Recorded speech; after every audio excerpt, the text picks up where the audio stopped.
أعوذ بالله من الشيطان الرجيم. بسم الله الرحمن الرحيم. يا بني إسرائيل اذكروا نعمتي التي أنعمت عليكم وأوفوا بعهدي أوف بعهدكم وإياي فارهبون. وآمنوا بما أنزلت مصدقا لما معكم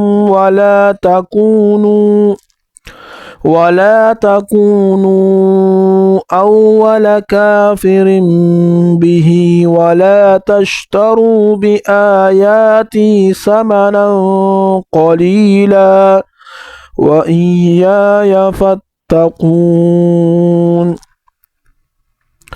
يا بني إسرائيل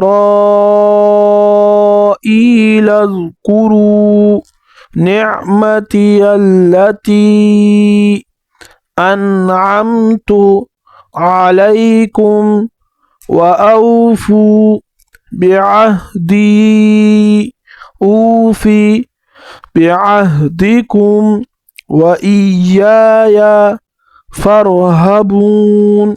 وآمنوا بما أنزلت مصدقا لما معكم ولا تكونوا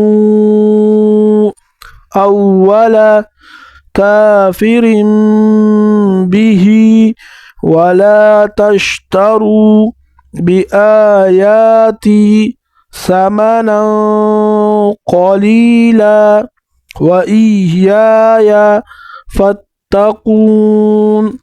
صدق الله العظيم.